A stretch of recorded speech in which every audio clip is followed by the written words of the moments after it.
Recording, and then I'll share screen here in Discord. Okay, so hi everyone in Discord. Welcome to another week's Bacon DAO community call. As usual, we have myself, Viper, Luke, and Mahi here with us today. So yeah, same as every week, we're going to talk about latest trends, gems in crypto.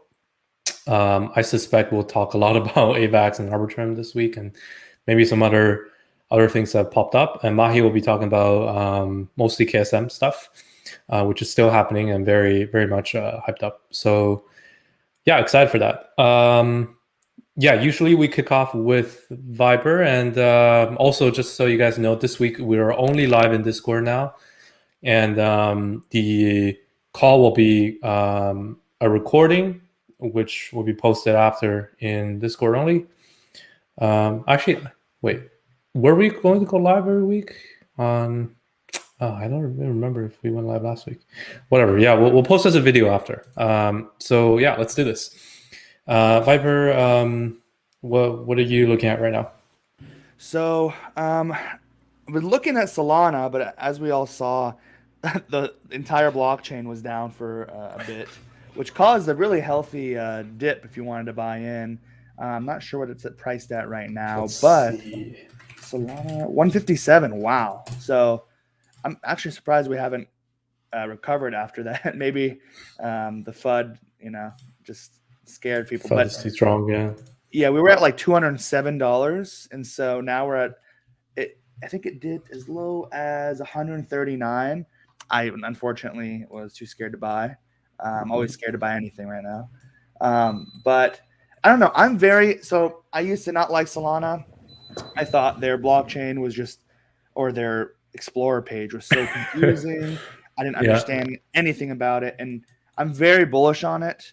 Um, Dennis, you and I have talked about how like new projects are being released and stuff, and I'm really trying to, you know, catch one before it's too late. And there's just not much on the ecosystem. It's just really known for their NFTs, and so we saw that Snex they finally launched last week. And for those of you who don't Yeah. know, it's an NFT project on Solana, and they basically they were going to launch, but they messed up, and so then they said, okay, you can mint for free. And guys, there were over 150,000 people. And there was like, I think it said like 1.5 million people on the website trying to mint that free snack. And if that doesn't show you how bullish I am on Solana, I don't know what does. Yes, it was free to mint, but Solana is known for NFTs, guys. And here's my favorite thing about Solana is, number one, everyone uses this mechanism, and I can't go too into it because it's too complicated for me, but it's called Candy Machine, which make sure that everything's fair and that you can mint one at a time, unlike the other blockchains. And so not only does it use Candy Machine, which I guess it's optional, but everyone does. But my favorite thing about Solana is when you make a transaction, you don't change you don't change your gas, you don't change your gas limit. It's all the same. You just click confirm, and it's fast and it's very cheap. Even with congestion, you don't see prices like other chains. I mean, for example, I know there's a lot of AVAX maxis out there, so I'm not trying to FUD your chain, but that shit's so expensive. It's so slow. Don't get me started. It pisses me off. But I mean, as you see, their coin is popping. But so yeah, Yeah. very bullish on Solana. BSC still trash for NFTs. I highly don't recommend, but not financial advice. I don't recommend NFTs on BSC. They're just baiting you. There's no hype. But actually, the shit coins have been insane. Um, there was a coin, I think it was called Baby Floki, and there was another coin called like DeFi Do. And if you bought $4, literally the next day, it's worth 20 grand. Like they What the had, fuck? That's yeah. crazy. And I Five am thousand X in one day. literally, and I'm just a notorious paper hander, especially because I'm Yeah. scared to get blacklisted when I'm sniping. But I'm starting to hold moon bags. So like meme coins are alive and well on BSC. Now, as we see AVAX, their token pumping, their chain, of course, pumps as well. And so, as much as I hate AVAX, we got to go with the money. You got to follow trends. And so, a lot of meme coins are popping up there. I mean, look at it. It's just pumping. It doesn't stop, Dennis. I'm waiting for Yeah. you. And I actually accidentally made a big brain move. I forgot to stable all my AVAX. And so, I just have a wallet of my AVAX from a while ago. So, I enjoyed like a 40% pump accidentally. And so, Nice. yeah, so AVAX is pumping. Trader Joe, that token is pumping. I think Yak is pumping. I'm not sure if you're still holding Yak, Dennis. Yeah. Yeah. I Yeah. have Joe and Yak have a lot of them. Yeah. You've talked about it a while, and it's doing well. And lastly, Arbitrum. Love Arbitrum. It's fast. It's great. We are so early, guys. The meme coins suck. The farms die fast. It's hard to find another Neon. But you have to keep your eyes out for the fundamentally strong projects coming.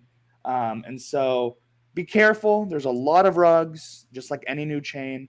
And there's a lot of just really degen meme tokens that just don't go anywhere. So, and be careful of rebase tokens. I don't know if anyone bought something called Arby Matter, but yeah. So that's all I have for this week. It's clearly multi-chain, but I can't. You can never be loyal to just one chain. You got to go where the money is. So that's kind of what I've been up to this week. So just keep an eye on NFTs. By the way, on Solana, the NFT hype is it's starting to slow down, even on ETH, in my opinion. And by slowing down, I don't mean like a bubbles burst. I just mean a lot of the 10K NFT projects are not selling out as much. So Yeah. just keep that in mind. Very cool. I think I still have not. This next was my first NFT on Solana, but I'm still in the ETH NFT crowd and getting absolutely wrecked 90% of the time, and sometimes I make money. So I don't know if I should even continue doing them. I switched to more token plays. Yeah. Cool. Thanks for that, Viper. Appreciate it. I think we covered on the grand scheme the main places to watch right now. Solana, AVAX, right, which is popping, layer twos, native layer twos to Ethereum. So Arbitrum and pretty soon Optimism, I think. We'll probably dive a little bit deeper into these in a bit. I'm sure Luke has something to say about them as well. Yeah, thanks for that, Viper. Appreciate it. Okay, next up, let's have Mahi. So I suspect it's going to be a lot of Kusama gems and news and good stuff that will make us happy since we've been in Kusama for a while. So Mahi, what's up? What are you watching this week? Yep. So you're absolutely right about that. So I'll start from top to bottom. First of all, Calamari Network won the 7th parachain auction with a whopping 218,000 KSM. I posted a link in the events chat with the roadmap to basically see what they're going to work on and what they're going to launch as a parachain. So right now we finished the 5th one in the first column, which is win a parachain slot. So they're going to do the KMA token launch is coming soon. And then they're going to, you can read the runtime, do a runtime upgrade to add the governance palettes. And then they'll form a technical council. But the stuff that's important to us in the KSM ecosystem is Mary Pay, which I've been talking about for a while. So they're going to integrate Mary Pay with KSM, and then they're going to integrate it. This is news to me. They're going to integrate it with the Karura and the Karura stablecoin, KAR and KUSD. And then after, they just said broader Mary Pay parachain asset integration. So I think this is great news that they have that now we have like a token agnostic payment service with KSM. And it's just another great thing to add to the network. And also they have a DEX. They mentioned a DEX in the Okay. official paper, but I don't think it says anything about it on this roadmap. So we'll see about that. So next, Basilisk is the clear favorite to win the 8th auction. They actually reached their fund cap of 222,222 KSM, which is $90 again million. really Yeah. these are getting Way these ahead. paired these are getting really heated up. Like now Basilisk is second highest raised, and then brings Calamari down to third. And then Bifrost still had the highest raise, but and then Altair stands to follow to win the 9th auction. But I'm gonna be talking about the 10th auction because we already talked about Basilisk, Altair, and Calamari. So right now it would seem that Parallel is the favorite for the 10th auction, but to be completely honest, I'm not a big fan of Parallel Finance. I think they're not Let's look into very. this. What are I they like doing? read about it, and I don't think it's not very innovative. And I think Kintsugi, which is the one I'm going to be talking about, they what they're bringing to Kusama, I think is more it's more useful, and I think traders will find it more useful to the ecosystem than Parallel. So I'll be talking about this. So Kintsugi is the canary network of Inter BTC, which is formerly and better known as Polka BTC. So Kintsugi's Okay. BTC brings a radically open Bitcoin to Kusama to kickstart liquidity for parachains like Karura, Shiden, and Moonriver. Kintsugi is Inter BTC's canary network, an experiment with real economic value deployed on Kusama. Kintsugi and Inter BTC share the same code base, with the difference that Kintsugi focuses strictly on innovation and will always be ahead in terms of features. So this one, I really like this. They're not only are they bringing like a radically open Bitcoin, synthetic Bitcoin to Kusama, it's also used to like kickstart liquidity, as they said, for different other parachains to raise funds and what other. And so I'll talk a quick bit about their governance and utility. So Kint holders vote on governance proposals and elect council members to make operational decisions like any other parachain. And for the utility, Kintsugi will support transaction fees and payments of Kint and other digital assets in addition to KSM. So, but about the token, Kint feature, because this was a point of concern for some other parachains, the inflation. So I'll talk about that quickly. Kint features an unlimited supply. The emission is defined as scheduled. So there will be 10 million Kint emitted over the first 4 years. And then there's a 2% inflation rate after.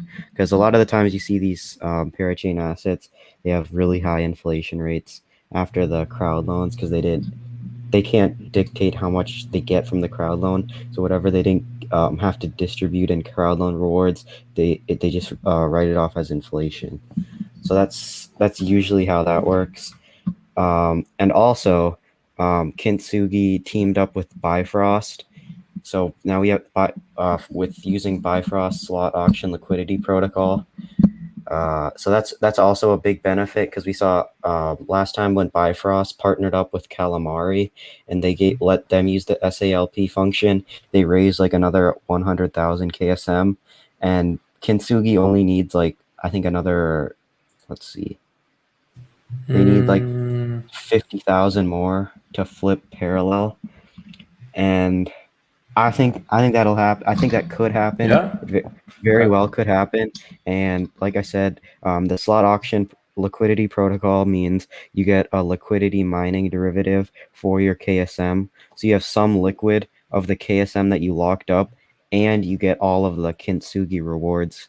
So it's kind of like a double thing, and it's been really lucrative. I've actually experienced it twice with the Bifrost and Calamari auction, and both times it works really well and it's super innovative. So that's why I think Kintsugi it's a great project. Polka or Inter BTC, they're a strong team and they're always developing. If you check it out, and this project is very useful. And I know a lot of people want Bitcoin on Kusama. It's going to be a big need. I mean, like just in the ecosystem alone, in any ecosystem that has DeFi, like there should be some sort of Bitcoin wrapped or bridged over, right? So, okay, I haven't. This is the first time that well, I think I've seen the name, but now I understand what Kintsugi is doing, and clearly, Inter BTC, right, bridged over BTC to plug into Kusama makes perfect sense. Awesome. Looking forward to this. And I've heard a lot of good things about Calamari and hope people that have been listening to our calls and listening to what Mahi has been saying so highly about Calamari. Hope you guys have, you contributed to crowd loans and your KSM has paid out really well. Obviously, token hasn't launched yet, but that's a super good play. So kudos to you, Mahi. Yeah, cool. Anything else in the Kusama / dot ecosystem that you think is? There's a new article from Gavin Wood, which it's not really interesting to anyone that doesn't understand cross-chain messaging, but everyone's really, it's kind of funny. Everyone's really impatient. They really want to see Polkadot parachain auctions because Kusama parachain auctions are heating up, and everyone knows that when Polkadot parachain auctions happen, like the whole ecosystem's gonna explode, and everyone's gonna make a lot of money holding KSM and DOT. So that's kind of what's happening. This XCM article is a really good read if you want to know about the cross-chain messaging protocol and how parachains interact with each other, the relay chain, and vice versa. I'm actually doing a research on those types of things, XCM, UMP, and DMP. So that's basically the only new article or development from Web3 / parity. Besides Do you have that, a link? yeah, for I the can get a article? link. Yeah, so I'll bring that up as well. Very cool.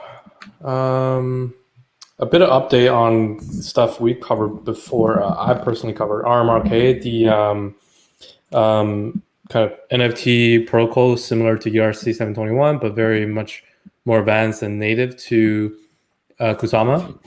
Is they just launched the trading for for their own birds. So the initial kind of token launch. So those NFTs are tradable and their tokens have been minted. So thanks to, Parity finally fixing state mine.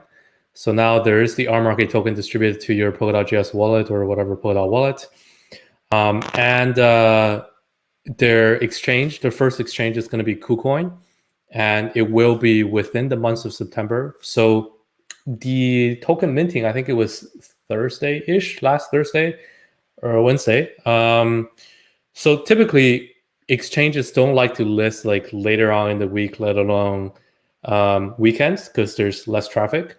So I suspect this week is tomorrow's going to be the 20th. So I highly speculate that it's very likely that RMRK will list on KuCoin this week, from let's say Monday to Thursday, very likely. So look out for that. I mean, I remember back in June when I made the video for the RMRK eggs and tokens.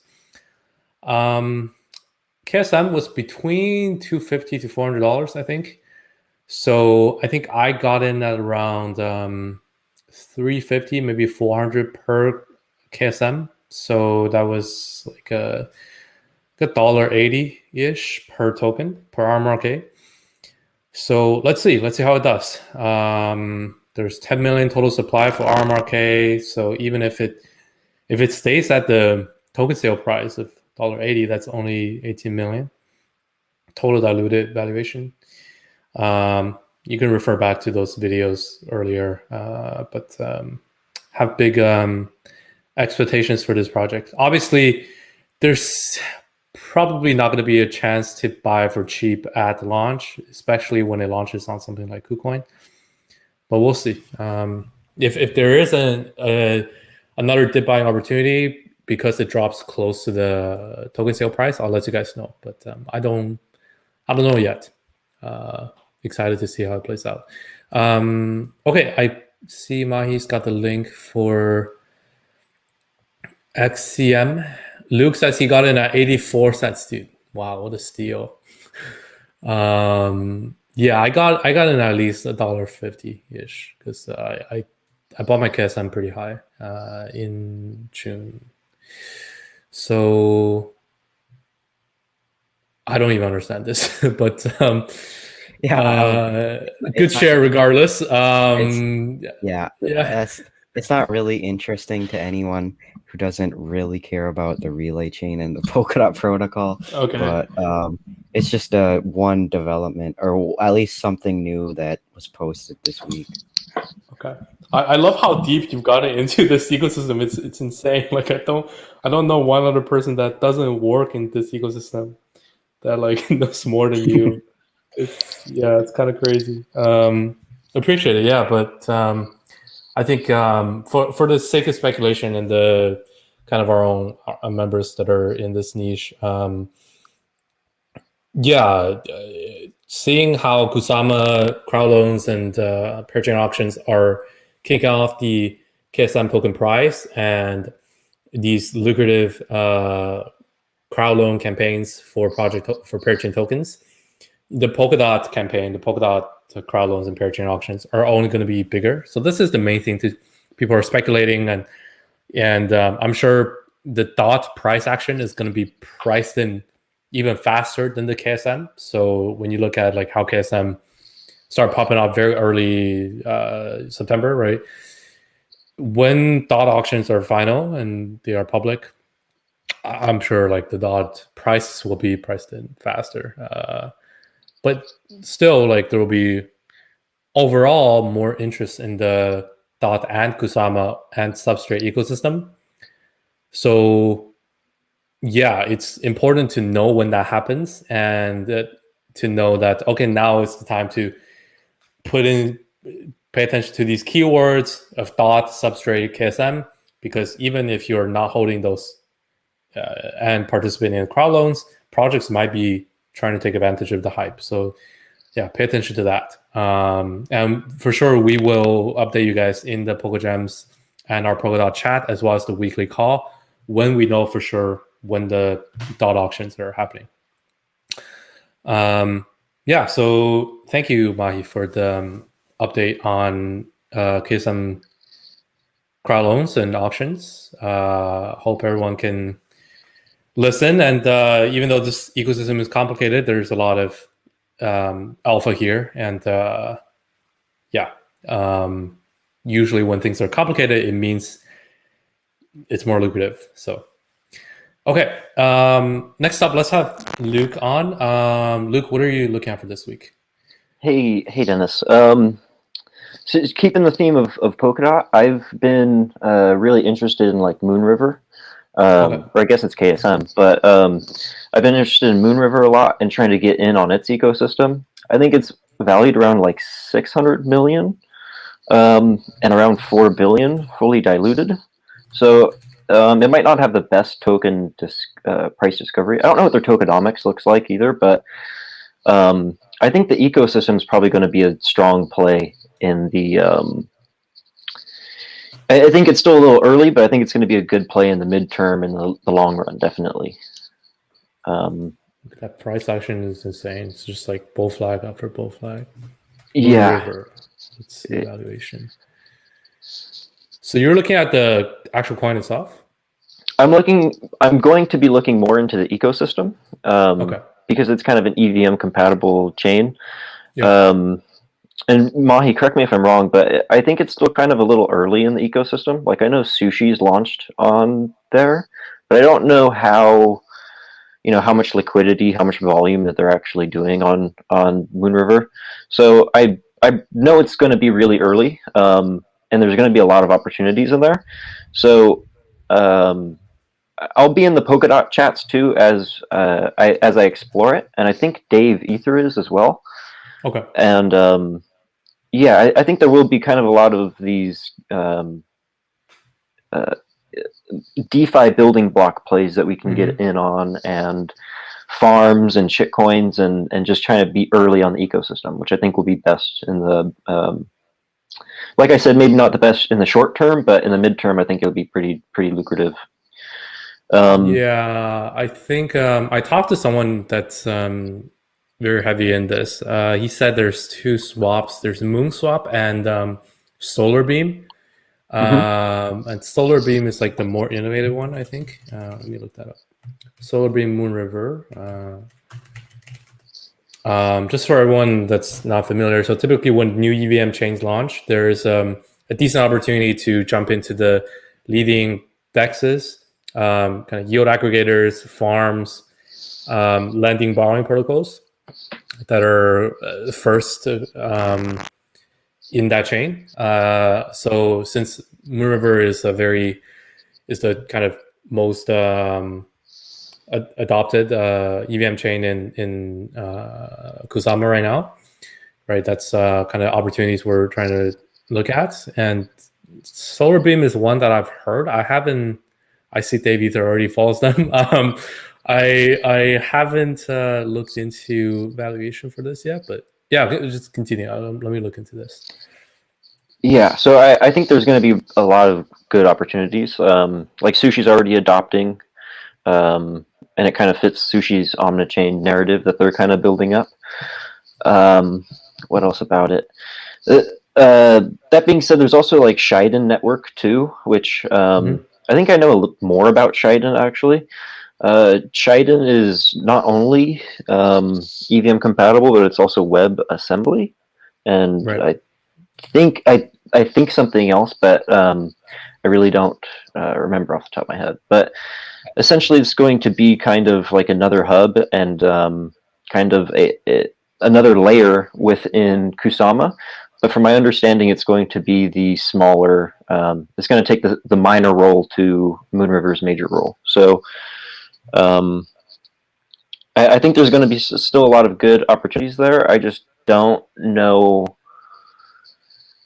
I don't know how I'm going to play it, because I understand that there's Moon River's the big one, but I don't know how exactly Shiden's going to fit into the Kusama relay in the long run. So I'm still going to explore it, but I just don't.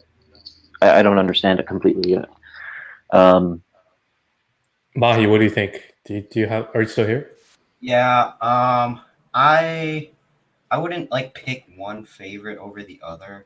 I think the reason that you see Moon River is already exploding more in it, that it has two dexes already, is because they secured an auction. They secured their auction slot long before Shiden ever did. So they've had more time to deploy, and they're farther in their deployment process than Shiden is. That said, Shiden still hasn't launched their smart contracts. And then the three things I think you were trying to say is they're EVM, WebAssembly, and Layer 2 compatible. So I'm like a big Shiden bull actually.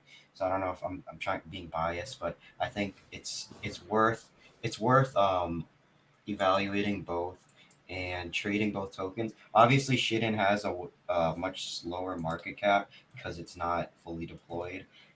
But I think they could do as much or even more, and I think they could work in harmony rather than being massive competitors.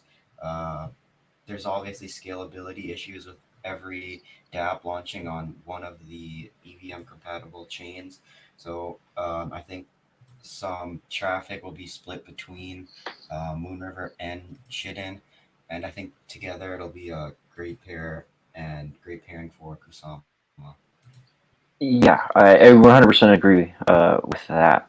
One thing that I read though that kind of made me have that stance of Shiden kind of being the number two was I thought I read something that they released saying that they are going to play more of that Moonriver is going to play kind of more of a major role, and that they're going to be second in Kusama. And I feel like that's what I read, but I could be wrong about it.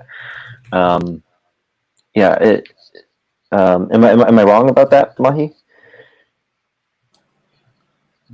Do you know what was that like in relation to, or is it just in general? Because I think I it was just don't in know. general. Okay, I'll try to find that. I mean, I can try to find you the article too. Okay. Let me, after this call, I'll try to find you the article and I'll get it to you and we can talk. But I think we both agree that Kusama is a really good opportunity, especially with these two layers on it, Moonriver and Shiden. And for me, it's given me a lot more clarity on how I want to play the polka dot parachain auctions. Which I think is something that's being highly speculated right now. It's more speculation than anything concrete from what I've seen.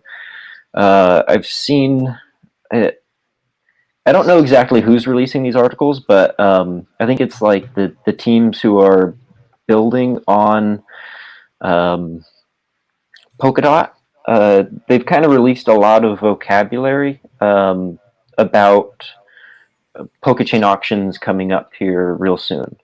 And yeah, I kind of speculate that they're going to be happening here before November or around November. And what do you think about that, Mahi? Yeah, I think that's probably a good estimate because right now we're in the eighth auction, so then we have the ninth one. Will be done in 2 weeks from Tuesday, and then by the beginning of October, really, they'll all be done. So Yeah, maybe it'll be like last time when 1 to 5 were done. There's about a month and a half between when they announced 6 through 10. So maybe they'll do that, and who knows? Maybe they'll announce 11 through 15 or 1 through 5 on Polkadot. There's no telling. okay.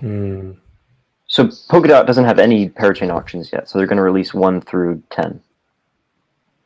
Yeah, I mean, they Okay. might, because it depends really. Like, I know that after these 6 through 10's done, there's going to be a break, like there was last time, and then they're going to have Web3 do a bunch of research on how the auctions went, and this candlestick like consensus thing of how the auctions run. And then they're going to publish a research paper, and based on what they find, they're going to, at their own discretion, they're going to decide whether it's worth doing more KSM auctions or going to Polkadot. Okay, sweet. Yeah, I think that paints a lot more clarity on how I want to play Kusama and then Polkadot, especially like the crowd loan auctions, because I missed all the KSM crowd loan auctions. So I'm going to be exploring more into the space because I definitely think it's a great opportunity. And yeah, I'll be looking more into Moonriver and Shiden, and then I'm going to be accumulating DOT for this potential parachain auction. Anyways, sorry to drag that on, but yeah, I got a lot of questions answered. So moving on to other stuff. Earlier this week, we saw Solana. They had kind of oh, did Dennis bug out? Yeah. Am I still here? Hey. Yeah, you're still here. Okay. So earlier this week, we saw Solana crash. Solana doesn't have the... it's not completely as advertised is one thing I would say as about Solana. Yeah. They, you know, everybody wants their money, right? So I think they advertise themselves as a decentralized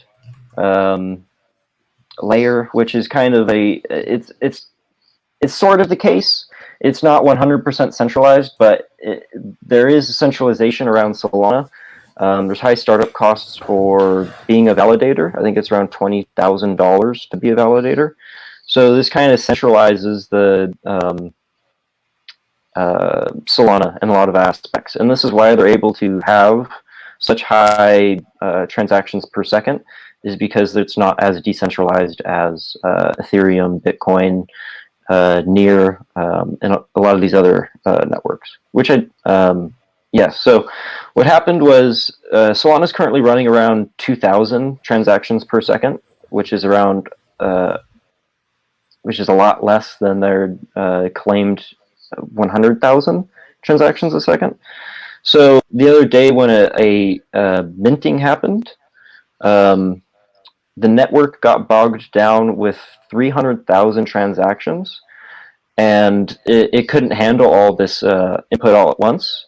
So the validators started to use their 128 gigabytes of RAM and store all these transactions as memory, and it quickly filled up the RAM. So what the community decided to do, the validator community, is they decided to shut down the network until the team behind Solana could provide them with further updates. So they did make the good move in the long run. Being in their spot, I would have probably done the same thing. So yeah, I think it's all kind of it's shitty, but I think it is what it is, right? All these blockchains, you have to sacrifice somewhere, and if you were going to be a BNB or a Solana fan, then you kind of sacrifice a little bit in the centralization. You kind of knew, yeah, it's not going to be like ETH, everyone runs the network together. It has to be somewhat centralized, and that's why, decentralization has always been a spectrum, right? It's do you want speed or do you want more everyone running it, and who do you want to be able to run it? So always been scaling solutions are ways to make the, I guess, coefficients around that optimization better, so that you don't need to have too little validators to scale, but still you have you can't, by design they're different. So yeah, can't complain. But it's just kind of the walking back of the narratives that I find funny. I saw someone post a Solana maxi that Solana is not about DeFi, it's about entertainment and video games and stuff like that. And it's just what the fuck's getting built on Solana? where have I been? So yeah, it's this is something I've been talking a little bit about Solana for probably about a month now. When it came, when I became aware of it, I obviously didn't think about this happening, but yeah, you just kind of have to consider the entire scope of the chain, and this is kind of why I'm more bullish on decentralization, but at the same time, I think there's going to be big plays for centralization in the long run. So if you're a sushi bowl, I think this is going to be a blip in, it's an inevitable bull run. But yeah, you mean Solana bowl? Yes, a Solana bowl. My bad. Okay, yeah, right. My bad. I don't even know what I just said. So yeah, if you're a Solana bull, this might just be a blip in its bull run. But if you really value decentralization and security, then maybe ETH is definitely the place to be, and some of these other chains, which I think Luna. I don't even know how decentralized Luna is right now, right? Yeah, there's nothing. Yeah, I think it's really about if what you care about is decentralization. I mean, obviously, it's the choices are clear, but yeah. I mean, AVAX is pretty decentralized, from my understanding, but even a lot of these ones that preach about being decentralized, they're on their way to being decentralized. And I think Near is one of them. Correct me if I'm wrong. I think Luna is another one. The team's sort of picking the validators still.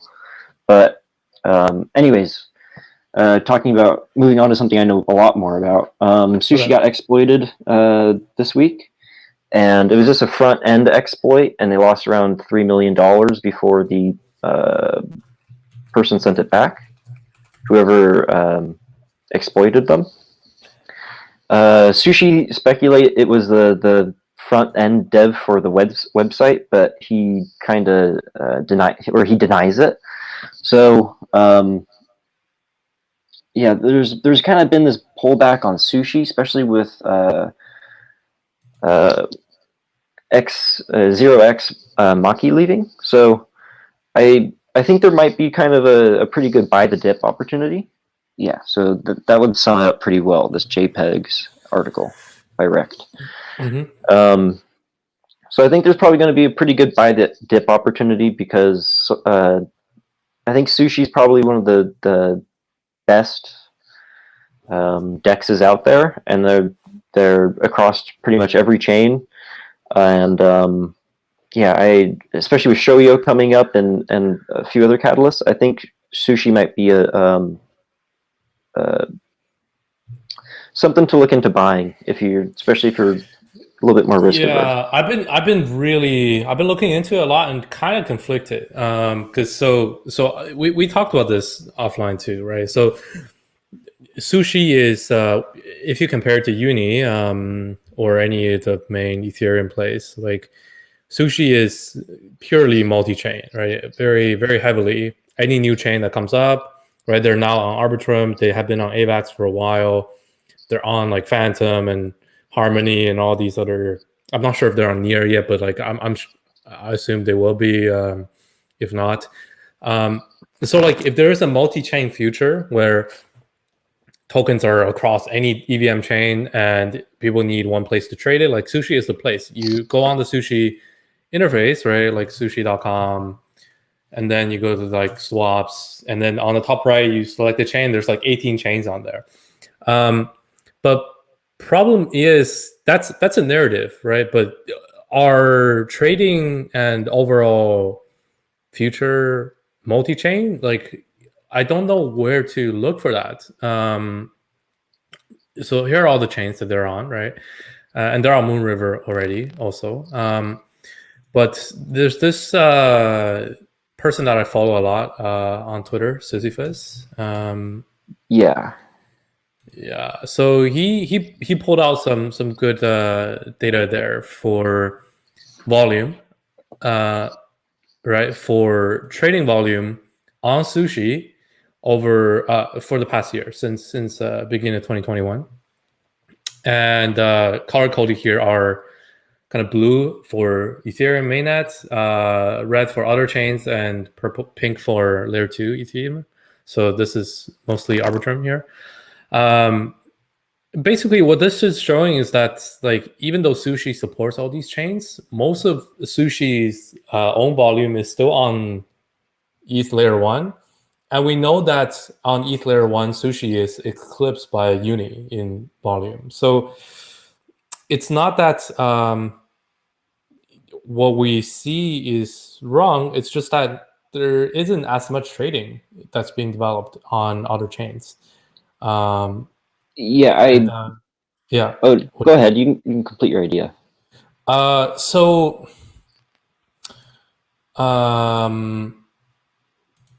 what am I trying to say? I'm trying to say there's clearly this multi-chain use case, but users aren't flooding over just yet. If you have another unicorn example like Pancake, right? Part of Pancake's success was this same kind of chart where you compare trading on BSC versus trading on ETH. And you see very clearly trading on ETH is like, okay, going up a little bit, and then trading on Pancake just exploding, or BSC exploding. And subsequently, if you do another chart comparing Uni versus Pancake, you see like Pancake is gaining quite a bit of traction in TVL and volume. And that was a big, very quantitative point that got a lot of people into Pancake and its rise.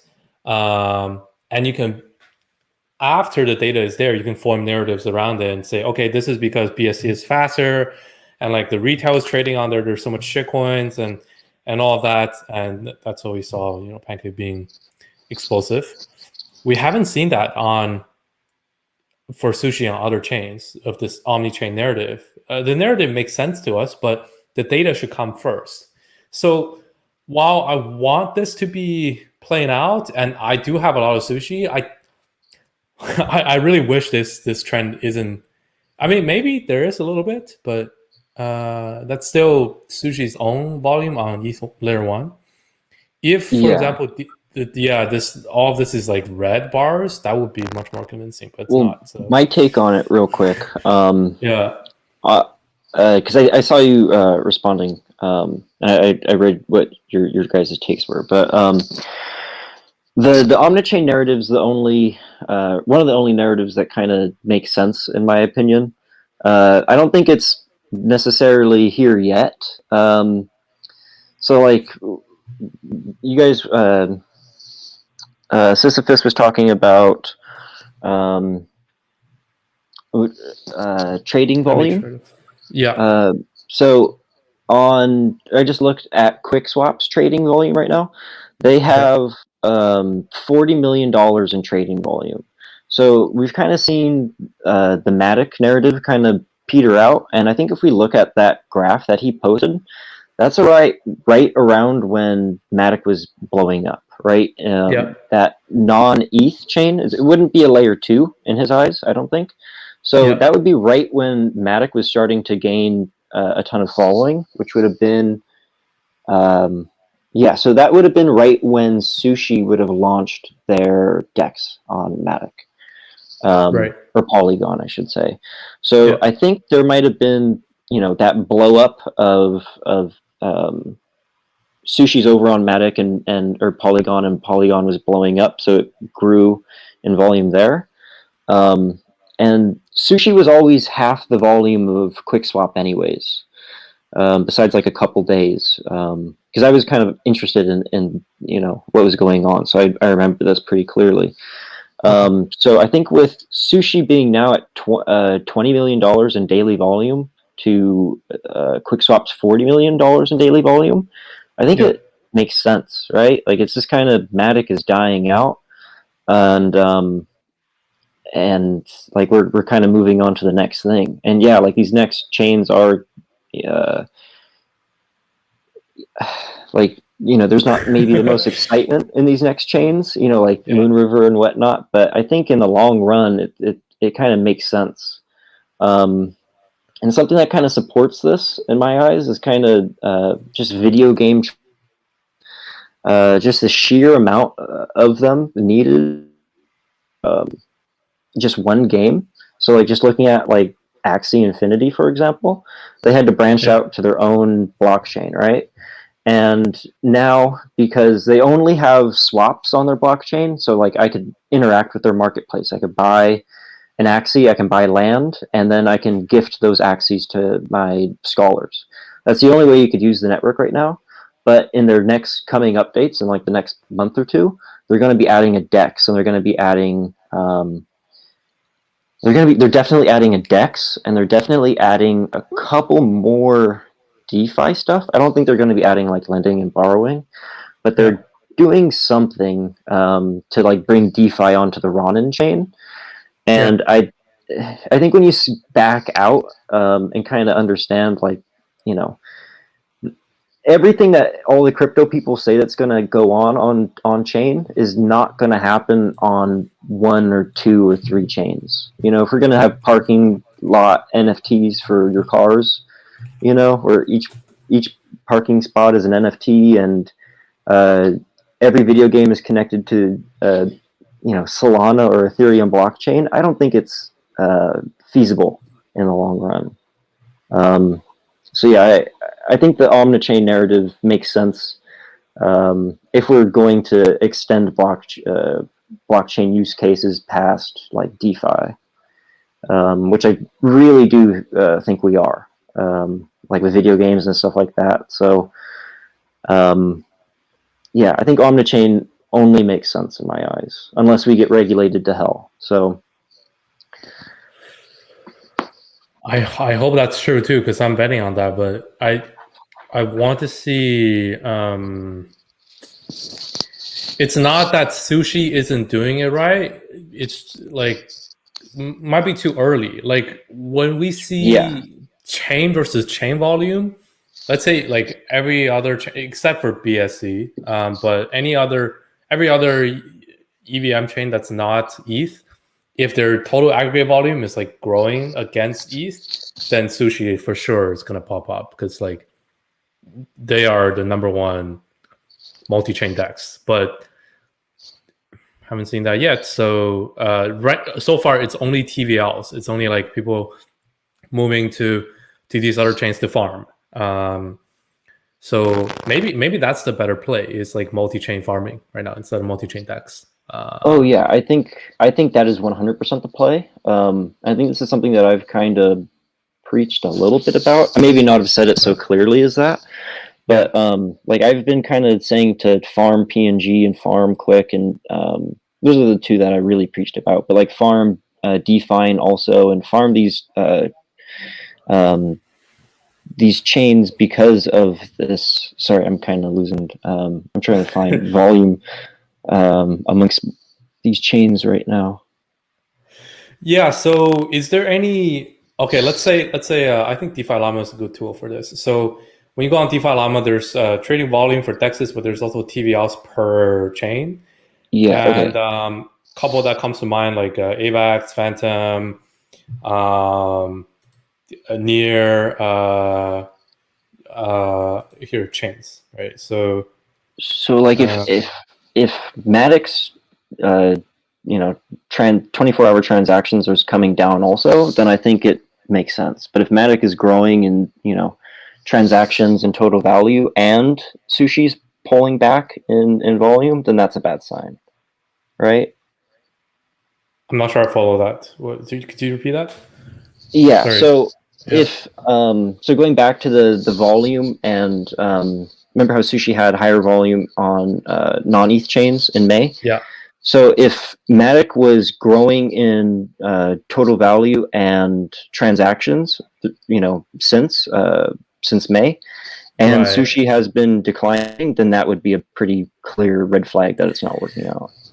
Yeah, that would be a red flag of Sushi not being dominant in these other chains as trading volume, right? But Sushi still has the same proportion of trading volume across all the chains they're deployed at. It's just that those chains lost a lot of volume trading wise, which is actually a stronger sign that maybe trading isn't a multi-chain thing just yet, like multi-chain trading, but multi-chain TVL is going up. If you look at so total value locked all chains, and let's compare even to the Matic boom in what is this, like late May-ish, right, versus right now. So BSC and Polygon, right, were the top ones aside from ETH. And now, yeah, Solana, Terra, Avalanche, Phantom, OKX chain. And There's something to note is Sushi isn't on Solana and isn't on BNB also, right? So as those narratives started to play out, oh, it is. It's on BNB. Yeah, I'm pretty sure. Yeah, it is. Okay. So I guess this is something that. Yeah. Okay. Well, what I was going to say is, so if they're not on Solana, then it would sort of make sense that with the Solana narrative being pumped out, that they would lose non-ETH chain volume also. So.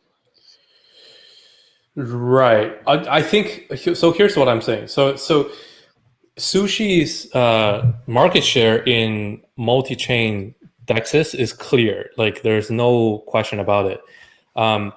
Trading volume wise, but the thing we're looking for is like across all chains that the trading volume isn't as expected. There are only like rare cases where like Iron Finance popped up on Matic, so Matic trading volume pops up. But most trading is still on ETH and then the only one that's stable is BSC for trading volume.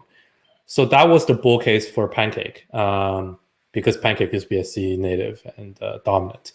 Now, until we see a multi-chain trading volume uptrend, maybe Sushi isn't able to ride that yet. They're very well positioned. So when we see that, that's when it'll be time for Sushi. But I think the multi-chain narrative isn't just trading alone. But if you look at this chart, the one on the right here, this is very interesting because this is TVL multi-chain, and since February, March, right, this continues to grow for other chains versus ETH. So there are more and more liquidity and DeFi stuff locked up on other chains, even though that is not dominated by trading. This is like, looking at the list here, maybe farms on Terra, farms on Solana, farms on Polygon, like Avalanche ecosystem incentives, Phantom, etc. So a lot of this is right now distributed in their protocol's native dexes, liquidity mining incentives, maybe some Terra, there's like Anchor, right? Solana has its own stuff.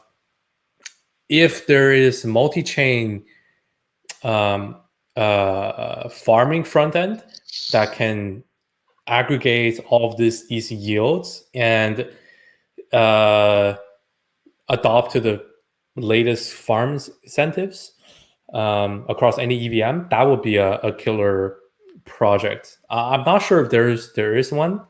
Layer 0. That's layer 0? Yeah, that's from my understanding is like you're on Phantom and you want to make I have my ETH on Phantom and I want to take a loan on BNB. Then I use my Phantom ETH as collateral and then take a loan out on BNB. I think it's spelled with ZERO. Layer 0. Layer 0 Labs. There we go. Yes. Omni-chain interoperability protocol.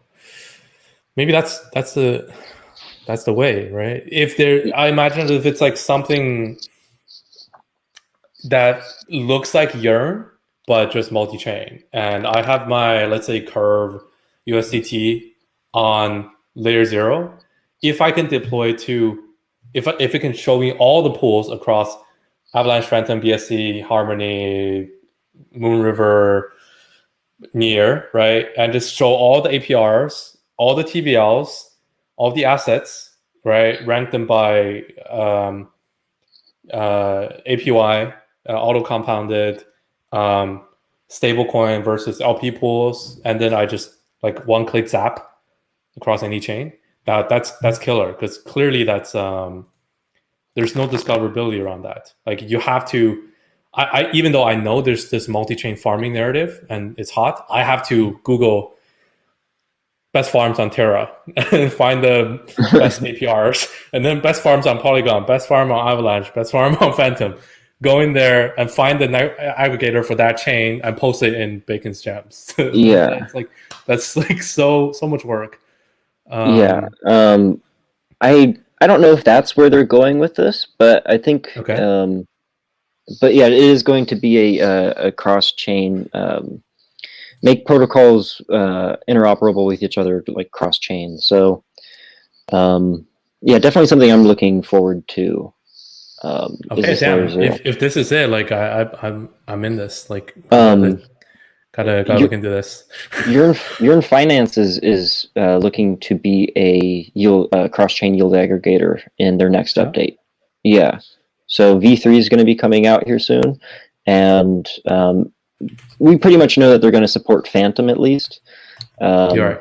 So it's going to be like Phantom and ETH, and then I don't know how much they're going to branch out after that. Maybe they might do something like Sushi and just try to do, paint this omnichain narrative as best they can, or they're just going to keep it, maybe move to AVAX and maybe move to Luna. also, but kind of keep it really small, So, yeah, I think Yearn's probably something to look into buying here soon too with this see. update. What are they? Is this This is a V3 front end that they said, but new article 2 days ago. Let's see. Beta.year.finance. perfect? What does this look like? Okay, very new. Wallet vaults. Same vaults still on. There's no. See, I want like a chain thing, like opportunities per chain. Yeah, like something to sort by too would be cool. Mm-hmm. There's so much going on farm wise, even for stable pools. I need it. I something I can think of is like Auto Farm or Beefy, but they're too degen. They're not that trustworthy. But maybe they're just undervalued. I'm not sure. Maybe. Maybe it's in labs. What is labs? What is this? Yeah, see, they're still their own thing. Their algos and their strategies, I'm sure they're good, but like they're just better yields on like Yodiak for USDT stable pool, just because there's less TVL there. If you deploy the same Yearn strategy there, like you get like 1,000%. So like someone needs to do this. I don't know who it's going to be, but I'm ready to ape. Like we gotta look into it. I'm sure someone's doing it. Yeah, no, I'm ready also. I think this is the cross-chain yield aggregator is like the thing needed for omnichain future for trading anyways, and like lending and borrowing. Layer Zero definitely. I think Spell's already doing that for like some parts. Spell has like they're like teaming up with AnySwap though, aren't they? Like it's not their own bridge. I mean, no, Spell is you just need a front end, right? Like Spell can integrate multi-chain collateral to back their stablecoin already. So they're like multi-chain curve, kind of multi-chain curve / MakerDAO, right? But there's still native yields that they're not aggregating. So like they're not able to get all the yield from Trader Joe, for example. But I already have a lot of Spell. I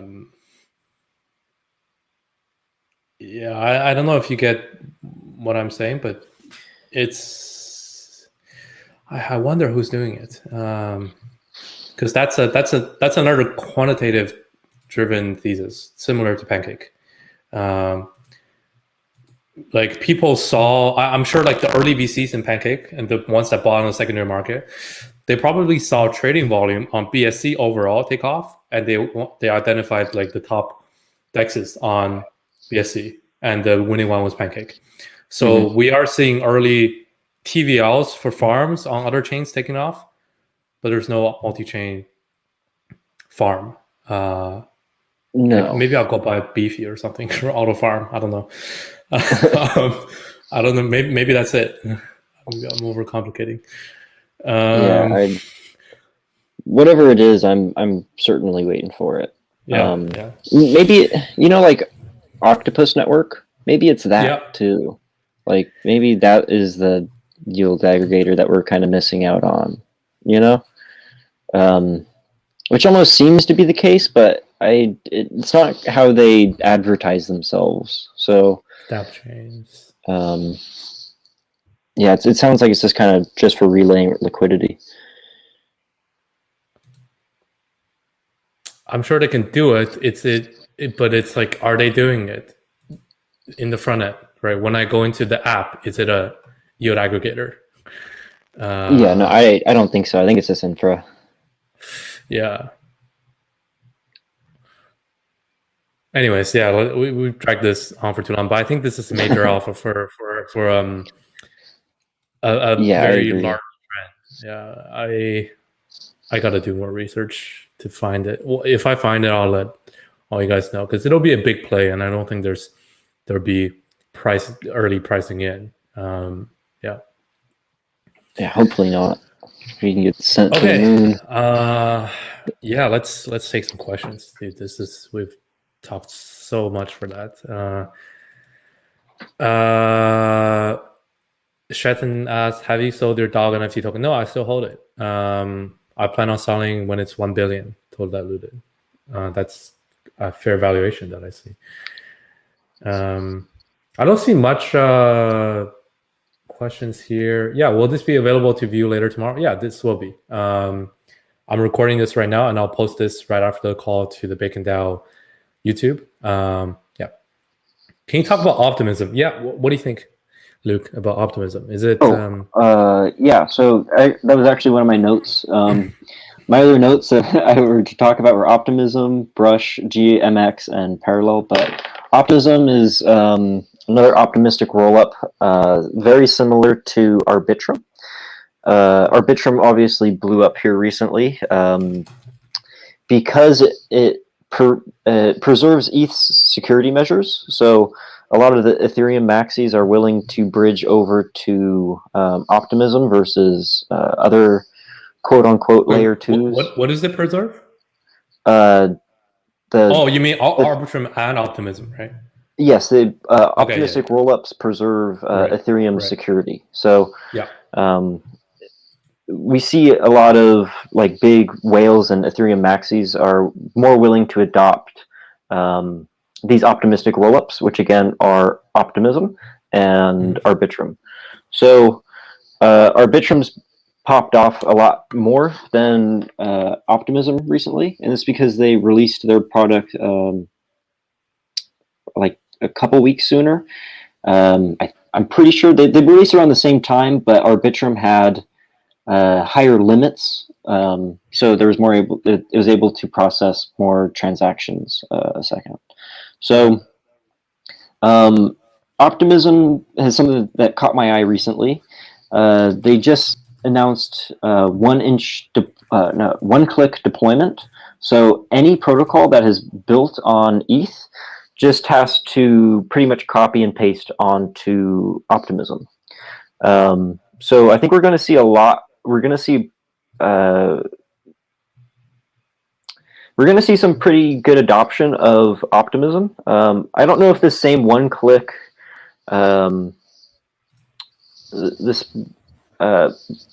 this one-click feature is also on Arbitrum, which I don't think it is. So I think Optimism might be easier for devs to deploy on, but that's only one part of the problem. They have to gain liquidity and they have to bootstrap their ecosystem essentially. So Arbitrum has kind of already done this with Sushi being on Optimism and the Neon Finance bringing over like $1.5 billion. So Arbitrum has quite a bit of TVL right now versus Optimism, but both are the same thing practically. They're just different teams behind it, and they'll have different ecosystems. So if you really like Arbitrum, then you're going to really like Optimism, and vice versa. So I think we're going to see a lot of the same scenarios that we've seen play out on Arbitrum also play out on Optimism. So if you're interested in it, then I would implore you to get on the ecosystem early, which is currently live right now. You can bridge with their bridge or Hopper protocol. Yeah. Definitely, I would recommend everyone to definitely trial the bridge. You might even receive some sort of airdrop if any projects decide to later on. And just it's a new way of scaling, clearly, and a new way of bridging and new trend. And it's still very early. There aren't that many blue chip projects you can invest in, but I covered a couple, right? GMX is one that's native to layer 2. But yeah, at least try it out, and we'll continue to follow these. And in the Big Now chat, we have a RBO Opti chat. This is a lot of very early alpha, and I myself don't know the type of place that will be super outstanding in this, because it's a scene that's dominated by a blue chip DeFi on ETH layer 1. So we'll see. I'm not sure what the main plays on this will be, but definitely early. So you want to be early. And it has it's the narrative everybody is looking forward to. It's what Vitalik Buterin has kind of said. It's the scaling solution that he's looking forward to, and it's going to be heavily adopted. Mm-hmm. But I still think ETH main chain is going to have who knows? Maybe it's just if everything major that's the major volume on ETH right now moves to Arbitrum and Optimism, and ETH layer 1 gets kind of offloaded, then maybe that's just bullish for Ethereum. And us being early in these ecosystems and bridging and seeing that trend play out, right? Early will give us a lot of advantage in getting positioned early in ETH. If there's a major ETH, if this is a major ETH catalyst, who knows? Maybe like if we look at again back to this chart, right? Chains. And let's say there's actually this does show here. Let's say at some point, right, all the TVL and maybe trading volume for DEXs for Uni, Spam Uni here. I'm sure there's a chart somewhere, but let's say the trading volume right now, most of that is probably on ETH layer 1. But let's say in a month, if that clearly uptrends to most of that moving to Arbitrum on Optimism, and you see gas prices tanking, you see like OpenSea, if they support one of these, that would be really bullish for ETH. Who knows? Maybe that's the case. In which case, being early would give you a early signal to be bullish ETH. I don't know. I'm just speculating. One possibility. So yeah, definitely try it. It's gonna definitely alleviate the network a lot, and we're gonna see lower gas fees, unless the new DeFi Ethereum newcomers outpaces the advancements in alleviation. But anyways, who knows? Yeah. Yeah. Can you tell I just woke up not that long ago? Oh yeah. I don't know the place for Arbitrum. I have GMX. That's the one I have. I'm planning to get Amy Finance, just the native kind of officially supported ones on Arbitrum, but there aren't that many. There's a site, I think Viper covered this, Arbitrum One Portal, who are the DeFi projects that Arbitrum themselves have recognized to be in their ecosystem. So they did a little bit of background check to make sure these aren't, rug pulls at least. So I made a video about this as well. If you find projects on this list that are live and native to Arbitrum, could be a play there, but there aren't that many. Most of these are your ETH layer 1, blue chips like DAI, Curve, Cream, those kind of stuff. So I don't know what the play is. Maybe Burgess, Hopper. Who knows? AnySwap? Yeah, I mean Octopus. Man, just pump my bags. Optimus team. Yeah. It's a good project. It is a good project. Oh, are you? No, I'm joking. When it comes to a lot of my plays, like there's ones that I just really understand, and then I have high conviction in them, and I kind of just stick with those rather than, ones I don't really understand that much. Okay. Anyways, yeah, I think we've talked enough. I gotta do a bit more digging on layer 0. I like how they use omni-chain here. That's the word I like to. It's like it's not multi-chain. It's like we are built to be supporting any chain. Actually, any chain, as in not just tech-wise, but the more chain, the merrier. That's our narrative. Like we're gonna move on everyone. Aggregator, yield aggregator. Let's try to find one and be early on that. Okay, thanks for that, Luke. Appreciate it. I think that's most of what we have to cover for today. Let's see if there's any like last questions on events chat.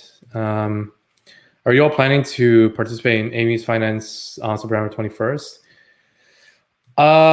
There's a whitelist. I don't know if you can even get in. I don't think so. They have an IDO on Dodo, but if there is a way to still get in the whitelist, I'd be more than happy to talk about that and participate. But I didn't think there was a way. Card Farm says CK Sync. Yeah, so I don't even know enough about that. Curtis says R market take profit. Yeah, so I see R market as at least a $100 million, total diluted project. So that's like 10 million total supply, $10, right? Take profit. That's kind of what I'm aiming at for first point that I'm considering. You guys cover Abracadabra on Arbitrum? Yeah, they're moving multi-chain, right? Spell, Abracadabra. They're on Arbitrum. They're on Phantom, AVAX. I don't know what else is there to cover. Like I have Spell. That's like as clear as it can be. Any good KSM open parachains to enter? Yeah. So the latest one is Basilisk, and then there's actually Basilisk filled their own entire crowd loan. So the next ones are Kintsugi is the one Mahi recommended. The one that he's entering. Altair, right? That's the next one. So yeah. R market launching within the next 2 weeks. The team said so. Yeah, I'm pretty sure it's this week. I'm willing to bet this week versus next. Dennis is mad at me dragging this on. No, I'm not. I think I personally really want to find a unicorn like Pancake that fits the omni-chain farming narrative. I think that's a big winner. One that, when it comes to big winners, right? It's like if you can find one that's moving from mid cap to a major large cap, those kind of unicorns are rare. From low cap to mid cap, there are tons, but you can't deploy as much capital, and also you can't. It won't be seen as a genius like that, because not everyone's going to be on that. But if you were early on Pancake, you got a lot of clout around that, and I want the clout around that. So I'm really digging deep into this. Is there a day, or is it coming too late, or is it not happening? What is it? What are you talking about? Bacon single stake, right? That's pretty much going to be live in the next half a week, I would say. We're actually deploying the farms on BSC, and the single stake will be on BSC, so much less fees and all. So many sidechains, how many cryptos scale without losing its connection? Okay, let me read this. Thank you, Car Farm. What do you see as a realistic expectation for Pulse Chain? Their TGs full of crazy people. I don't know. I think like a 10x. After waiting that long, I'd expect that. But yeah. What about? Just answered it for a single stake. It is coming, but it'll come on BSC because we want the best experience for both the LP farm and the single stake farm. And ETH so far it's just way too expensive for gas fees. So we'll do that on BSC. We'll integrate it all on BSC. Next half a week or so. Okay, thanks guys for the call. Also, an hour 20 minutes. That's about a good chance. Any chance we can farm Bacon on Arbitrum someday? Probably not. Yeah, our liquidity is thin, so we want to we want it to be a good user experience as well. Yeah, Arbitrum is still a bit of hurdle, so we don't want to impose unnecessary hops for people to go through. BSC user experience is decently smooth right now. So, okay, thanks everyone for tuning in. I think that's it for today's call. This will be shared on the Bacon DAO YouTube and my YouTube right after this, most likely as an unlisted video so that only DAO members can see. But aside from that, thanks for joining in. We'll try to, we should really have timestamps. Maybe I'll do that myself. But appreciate it. Look out for Insider Report call tomorrow. And aside from that, see you tomorrow and see you on next week's call. Bye, guys.